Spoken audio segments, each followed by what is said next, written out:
নজর রাখবো পরবর্তী সংবাদে।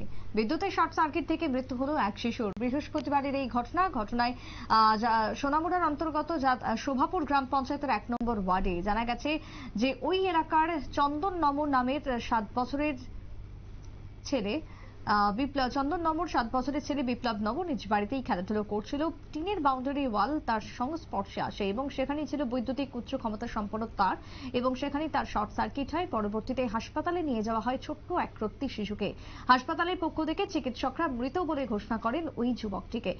ছোট্ট পড়ুয়ার, ছোট্ট শিশুর এই মর্মান্তিক পরিণতিতে কি বক্তব্য উঠে এসেছে সোনামুড়ার শোভাপুর থেকে, শুনুন।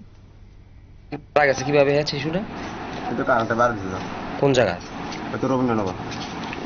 রবীন্দ্রনাথ কোন জায়গাটা? এটা নবপাড়া। কি হয়েছিল?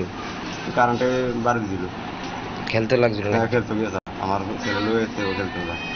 কি বাড়ি লাগছে? কি লাগছে? টিনের বেড়া, বাড়ির বাউন্ডারি টিনের বেড়া। সাথে সাথে কি মারা গেছে ওইখানে?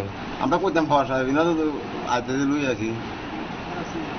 কত সময় পরে মানে কইতে পারছো এখানে কারেন্ট লাগছে? আমরা এই রাস্তার দিয়ে আইতে সময় হাতে দিই, মানে হইতে পুরে আছে। আর ওই ছেলেটা, তোমার ছেলেটা হেতে ওই আজ দেখি এক বাবু এরা পুরে আছে, কারেন্টটাকে গ্যাংটা পড়তো ধরে না, তারও বার দিয়ে লাগে, এবার গ্যাংটা ফালাটি চাপে দিয়ে। বয়স কত?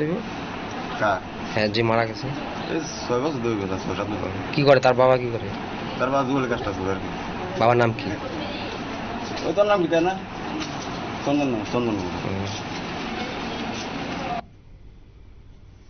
আপনারা শুনলেন ওই ছোট্ট শিশুর পরিবারের বক্তব্য। ইতিমধ্যে ঘটনাকে কেন্দ্র করে শোকের ছায়া নেমে এসেছে সোনামুড়ার শোভাপুর এলাকায়।